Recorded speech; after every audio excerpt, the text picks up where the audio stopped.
Bonjour à tous et bienvenue dans cette vidéo. Ici Hiroshi Crypto. Et dans cette vidéo, nous allons parler de Luna Classic principalement. Nous allons regarder le marché. C'est une habitude. On va analyser un petit peu le top 100 des crypto-monnaies. On va faire un petit point sur le burn de Luna Classic. Et il y a des updates. Donc, du coup, je vais vous parler des dernières mises à jour concernant l'UNC et le burn et potentiellement le repeg de l'USTC. Donc, si vous aimez ce contenu, mettez un gros pouce bleu. Rejoignez-moi sur Twitter pour avoir un maximum d'informations, des actus, des calls, etc. Tous les jours, je vous partage pas mal d'informations. Donc, n'hésitez pas à me rejoindre sur Twitter. Sur le Coin Market Cap, on va regarder un petit peu le marché. Donc, aujourd'hui, c'est plutôt haussier, 0,66%, même si on a une capitalisation qui stagne autour de 1 trilliard.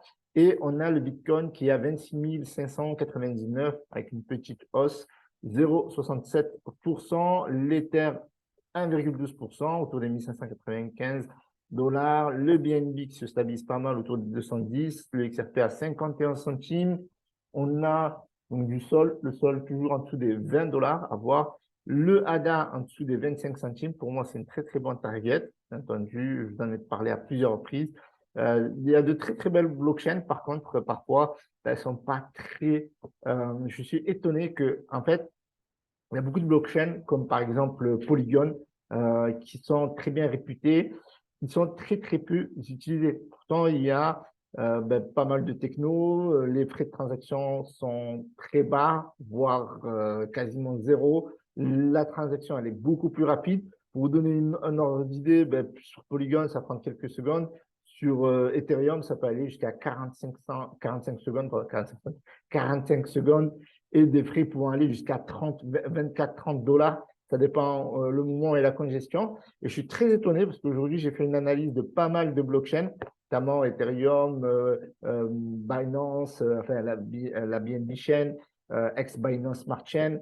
J'ai regardé un petit peu Chronos également. Qu'est-ce que j'ai regardé? Avalanche aussi. Franchement, je suis surpris parce que je pensais que ça construisait beaucoup plus sur ces blockchains-là. Et en fait, pas du tout. En fait, il y a beaucoup de blockchains qui ont une très, très belle réputation, mais où on ne construit pas, en fait. Clairement, la plupart des tokens sont créés majoritairement sur la BSC, malgré que en ce moment, les gros projets, etc., construisent énormément sur Ethereum, mais la majorité des tokens aujourd'hui sont créés sur la BNB Chain, malgré qu'il y ait cette histoire avec la SEC qui poursuit Binance et son PDG, et notamment le BNB aussi, qui est considéré comme une securities par rapport à l'avis de Gary Gensler. Et Ethereum, là, ça construit, c'est très, très lourd, Ethereum. Voilà, donc on a ces deux blockchains-là. Et après, le reste, c'est comme si, par exemple, vous avez, je sais pas moi, en Espagne, un championnat de football. Alors, moi, je suis passionné de football. Vous avez d'un côté le Real, de l'autre côté, vous avez le Barça, et puis après, tout le reste, ça part à la cave. Mais en vrai, c'est vraiment ça. Et pourtant, par exemple, on a des tokens qui sont, enfin, des coins qui sont très populaires, notamment le ADA. OK. Mais niveau construction, le sol, maintenant, c'est top, mais ça ne construit plus trop sur ces blockchains-là. Je parle en masse. Hein. Là, je parle en masse. Après, vous allez me sortir un projet X qui ne prenne pas, etc. Ou sur Matic, ça ne construit pas ou très, très peu. C'est très faible. D'accord? Donc voilà, je voulais faire cette petite remarque. Et aujourd'hui, on a le Shiba Inu qui fait plus 0,23%. Mais ce qui nous intéresse aujourd'hui, c'est le LUNC. Et le LUNC, il est en position 85. Est-ce que ça va être l'heure de la remontada? Aujourd'hui, 8%, voire plus. Après, ça a corrigé un petit peu, bien entendu. D'ailleurs, c'est marrant parce qu'au moment où je faisais des recherches sur les news, je tombais sur une news où voilà, l'INSEE était dans le numéro 1 aujourd'hui du top 100 par rapport à la variation du cours. Donc, je trouvais ça juste marrant parce qu'au moment où je fais la recherche, je suis tombé une news sur Investing qui tombait au moment pile. Alors, je ne sais pas si c'est celle-là ou une autre, mais tombée au moment, voilà, l'update s'est fait quasiment 2 minutes au moment où je faisais ma recherche. Donc, ça, je trouvais ça super marrant. Donc, du coup, on va regarder le marché. Donc, ouais, donc on voit bien là. Franchement, on a pas mal de crypto-monnaies qui pump. Le FTT, alors, je ne sais pas pourquoi ils pump. Alors, peut-être qu'ils veulent relancer l'exchange. Ils avaient dit que le FTT ne serait pas pris en compte, mais je sais pas, là, il y a 9,5%, mais vu à combien il a chuté, donc ça ne m'étonne pas. On a donc le LUNC, on a le XRD, le Care Finance, peut-être le Comeback. Et juste regarder le cours en même temps, 0,46, OK. Donc ça, franchement, quand ça pète, c'est plus d'1 $, largement, hein. Donc, bien entendu, Dior, je regarde juste si j'ai bien activé le micro. Oui, c'est bon. Sinon, je parle dans le vent. Ça m'est déjà arrivé à plusieurs reprises. Et au final, je me rends compte à la fin de la vidéo qu'il n'y a pas de son. Et ça, franchement, c'est très désagréable. Voilà pour cette petite aparté. Donc, on va regarder le LUNC, capitalisation. On va l'analyser un petit peu en profondeur. Donc, ouais, hausse de 8%. On a le volume qui augmente de 14%. Donc, ça, c'est bien. Donc, ça veut dire aussi qu'il y a des gens qui vendent parce que, voilà, on a un volume qui est supérieur en pourcentage que le pourcentage de la valeur du cours. Okay, c'est-à-dire qu'il y a des gens qui attendaient cette hausse pour vendre, hein. Ou alors des gens aussi qui ont acheté en bas et qui prennent des profits en haut, classique. Donc, OK, donc il y a une supply qui se dégraisse petit à petit. OK.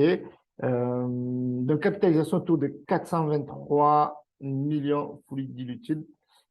Sinon, on est à 360 millions. Donc, on a pas mal baissé. D'accord? On a vraiment pas mal baissé. Donc, moi, je considère qu'on a. Pour moi, moi, je considère que c'est une pépite. Après vous, je ne sais pas.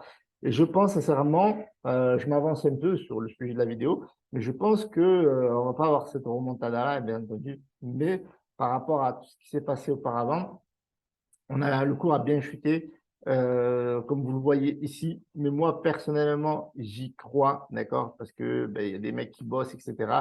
Donc là, c'était marrant parce que j'avais fait ces dessins à l'époque. Et là, on avait l'ATH du nouveau l'UNC, pardon. USTC aussi, bien entendu, il y a une histoire de repère, bien que lui, vous voyez ici, il n'y a pas une très, très forte hausse aujourd'hui, alors qu'on est quoi, 125 millions de market cap, donc c'est que dalle. Là, c'est que dalle. Par rapport à là où c'était à l'époque, à plus de 20 milliards, oui, 125 millions, c'est que dalle. Du coup, ça, c'était, vous voyez, ça, c'était l'annonce de Binance qui allait prendre en charge la tax burn, ou le burn. Parce qu'après, il a dit que ouais, mais j'étais d'accord pour le burn, mais pas la tax burn. Ouais, j'ai dit que c'était bien, mais et puis après, bon, ça avait chuté et après, c'est remonté, etc., etc. Donc là, on est bien redescendu. Du coup, on a un second floor. Et là, franchement, quand on regarde la charte, en fait, là, on avait le plus bas ici, en fait. D'accord? Et si on regarde, ça peut être marrant à regarder. Donc là, on avait un plus bas de la renaissance, entre guillemets. Ça veut dire que, en fait, d'ailleurs, là, on était encore beaucoup plus bas. Ça veut dire que là, il me semblait que c'était autour des 250 millions, quelque chose comme ça. Eh bien, des gens qui avaient investi ici, ils ont fait beaucoup, beaucoup d'argent. Moi, j'étais à peu près vers cette zone-là lorsque j'en avais parlé sur mon canal Telegram. Donc, n'hésitez pas à le rejoindre. Et donc, ben là, il y a eu pas mal de prises de profit, bien entendu, toujours, mais dans cette zone-là, eh bien, j'avais pris pas mal de profit. Et donc, on voit que, donc, bien entendu, ça, c'est une question de trading. Et je rappelle encore une fois, pas du tout une trading. Je ne suis pas votre conseiller financier. Faites vos propres recherches. Donc, toutes les informations que j'ai à ma possession, et puis après à vous de faire vos propres recherches et de les traiter. Et je pense sincèrement que là, je ne sais pas vous imaginez, mais le potentiel, ne serait-ce que là, même s'il y a des news, etc., que ça va peindre, ça peut bien corriger, etc., mais pour le prochain bull run ou pour la prochaine hype, parce que je peux vous garantir, et ça c'est mon avis, c'est que la remontada, elle va y avoir lieu, d'accord? Parce que il y a des éléments, il y a des indices, et en plus de ça, sans cela, eh ben, on a quand même une blockchain de layer 1 qui construit pas mal, même si, encore une fois, ça reste des petites blockchains par rapport à Ethereum, par rapport à la BSC, etc. Mais ça construit beaucoup d'un point de vue DeFi et c'est l'une des blockchains numéro 1 en termes de DeFi, d'accord? Donc ça, c'est déjà très, très fort. Et donc, je pense que ça va remonter, d'accord? Je pense que ça va remonter. Alors, je ne dis pas ça va remonter aujourd'hui, vous allez faire un multiple, etc. Parce que voilà, il y en a, qui disent, ouais, tu me dis ça va remonter, ça ne remonte pas. Non. Voilà, je vous donne mon opinion. Ça peut remonter dans quelques semaines, comme dans plusieurs mois, comme au prochain bull run. Donc ça, il faut bien le garder dans son esprit. Donc moi, j'y crois parce que franchement, il y a un narratif qui est incroyable. Et ça, au-delà des news, au-delà du projet, au-delà du truc, c'est le Phoenix clairement qui renaît de ses cendres avec le soutien de Binance et de CZ, même si en ce moment, ils ne sont pas au beau fixe avec tout ce qui se passe, etc.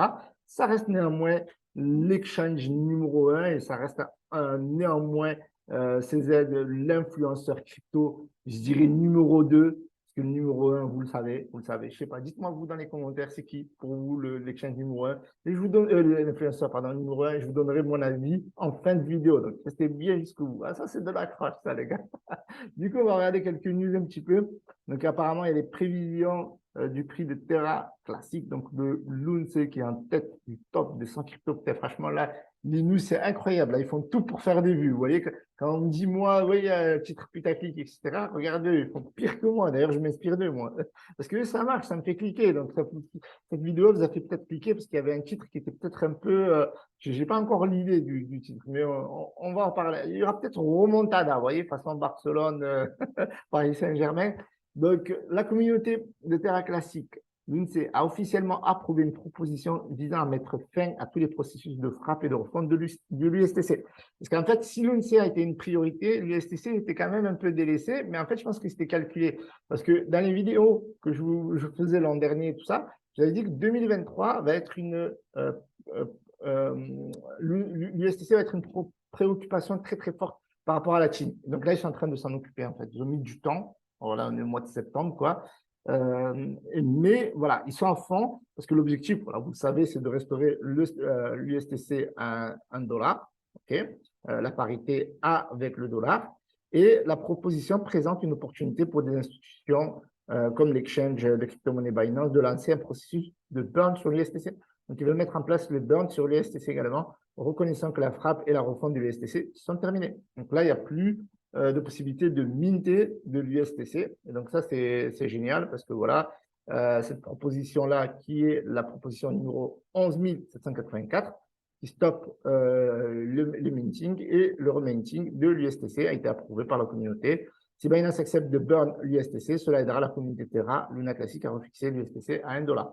Donc ça, quelque chose de très important parce que les deux paires, même si elles n'ont plus le mécanisme qui existait auparavant entre l'ancien Luna et l'UST, eh bien, ils veulent quand même recréer une sorte de parité entre les deux et gardent quand même, il y a toujours une cohérence entre les deux tokens, c'est-à-dire quand un moon, l'autre peut mooner. Donc aujourd'hui, ils sont en train de s'occuper de l'USTC parce qu'ils pensent que l'USTC va être un facteur X pour augmenter la valeur du l'UNC tout simplement. D'ailleurs, c'est marrant parce que vous voyez qu'on parle de l'USTC, voilà, la proposition, etc. Et c'est l'UNC qui pump. Que, voilà, le mécanisme, il va fonctionner comme ça. L'USTC va permettre à l'UNC de pump et de l'UNC va permettre à l'USTC de pump. Donc, ça, on aura plus d'informations par la suite. Mais en ce moment, l'UNC, la hype peut-être pourrait renaître en ce moment. Parce qu'on se souvient à l'époque, on a eu la hype. Allez, vas-y, CZ, fais burn, etc. Puis il a dit non, et puis tout le monde a dit boycott Binance, etc. Et puis là, il a fait un mal et tout, etc. Bref, c'était la folie. C'est la folie, les amis. Et je pense que rien comme ça peut renaître. Voilà. Donc, c'est pour ça que je pense qu'il y aura potentiellement une remontada. Donc, il y a eu une hausse de 12% quand même. On est passé de 5,6 6,372. Donc, proposition à 785 pour burn 50% du STC chaque mois. Donc, ça, c'est juste énorme. Et donc, vu que la proposition est passée, donc on va voir ce que va faire CZ. Voilà, coup de pression, ouais, c'est reparti. On remobilise la communauté, le token. Je pense qu'il va prendre de la valeur, bien entendu. Voilà, donc ça, c'est que mon opinion. Donc, sur les réseaux sociaux, sur Twitter, voilà, le baromètre, là, franchement, c'est à fond. Il y a pas mal de tweets, il y a pas mal d'engagements. Il y a Gary Gensler aussi. Donc, il y a pas mal de. Voilà, regardez, l'UNC, ils le mettent au cœur et tout du truc. Voilà, il n'y a que l'UNC, regardez ça. L'UNC, $1, les gars. Et franchement, là, la hype, elle est en train de se mettre, voilà, de renaître. Et donc, du coup, c'est pour ça que je pense que, voilà. Et au-delà de ça, il y a aussi un validateur qui s'appelle Burn It All, qui est en train de monter en puissance, une lueur d'espoir pour les STC et l'UNC Burn It All, le validateur. Donc, qu'est-ce qui se passe ici concrètement? Donc, un influenceur renommé et innovateur dans le domaine des crypto-monnaies s'est lancé dans une mission visant à localiser un validateur engagé dédié au rachat et au burn de jetons USTC. L'objectif principal était clair, améliorer le système de l'USTC en augmentant ainsi sa valeur par conséquent et un impact sur le prix de l'UC. Et donc là, c'est en train de se mettre en place. Brad et Bernard Hall. L'enquête a conduit un individu nommé Brad, un membre apprécié de l'équipage de Currency 365. Brad a mis en place avec succès un nouveau validateur, Bernard Hall, via AllNodes, démontrant un engagement fort et effectuant un paiement anticipé de 6 mois. Voilà, c'est ça de dépenses opérationnelles pour maintenir la dynamique de cette initiative. Donc ça, c'est juste énorme parce que non seulement il lance l'opération, mais il la finance 6 mois à l'avance, ce qui rassure un peu les investisseurs. C'est une des raisons pour laquelle ça pump également. Enfin, ça pump, le cours augmente en tout cas. Surtout qu'on a un marché qui n'est pas très propice à d'éventuelles hausses des crypto-monnaies du top 100 en ce moment. Donc, l'essence du validateur REPEC et burn de jetons, l'objectif principal du nouveau validateur Burning All, et de faciliter le rattachement de l'USTC à l'USD. Ce repositionnement critique est obtenu grâce à une combustion cohérente de toutes les commissions de l'USTC. Okay. Donc voilà, donc ça c'est vraiment intéressant. Donc vous avez le Twitter, je vous mettrai le lien dans la description si vous avez envie de suivre les différents tweets. Voilà, c'est un nouveau validateur. Voilà, il a été créé récemment, comme on peut voir, en septembre 2023. Et donc son objectif à lui, c'est d'assurer le mécanisme entre l'USTC et l'UNC. Et quand l'USTC pump, l'UNC pumpera. Et donc ça, c'est cool parce que vu qu'ils sont au floor, vu que l'USTC est au floor à 125 millions market cap, vu que Binance pourrait burn, vu que l'UNC est bullish, vu que la communauté est là et que le hype pourrait renaître, ben on est là, on y va, hein, let's go. Je pense qu'il y a moyen, franchement, je pense qu'il y a moyen que, voilà, que le Phoenix renaisse à nouveau de ses cendres. Alors, je ne dirais pas que vous allez faire des millions, etc. Maintenant, ça va prendre du temps. On a pensé au début, à tort, enfin, pas à tort, parce que tout le monde n'a pas accepté la taxe burn de 1,2%. Donc vous connaissez l'histoire, sinon regardez mes vidéos, que si tout était appliqué, tout serait burn en 6 mois, sauf que rien n'a été appliqué ou très peu appliqué. Des petits exchanges qui l'ont appliqué pour faire du marketing, etc. Et puis après, ils l'ont arrêté. CZ, qui n'a pas appliqué tout à fait la taxe burn, mais qui a alloué quand même les taxes, les frais de transaction sur le token à 100% au début, puis quelques mois après, il s'est rendu compte qu'il y a des millions qui partaient, en incendie, quoi, au burn. Donc, du coup, les frais de transaction qui étaient dédiés au burn sont passés à 50%. Donc là, c'est maintenu, donc c'est cool. Maintenant, il faut que ça passe pour l'USTC. Et à partir de là, zoomons les gens, zoomons. Voilà, je vous remercie d'avoir visionné cette vidéo. Si vous avez aimé, gros pouce bleu, abonnez-vous. Encore une fois, je vous rappelle, je ne suis pas votre conseiller, je ne suis pas votre babysitter. Faites vos propres recherches, assumez vos responsabilités. Vous gagnez, tant mieux. Vous perdez, tant mieux, parce qu'on est là pour apprendre. Et même en perdant, on apprend. Salut à tous, c'était Hiroshi.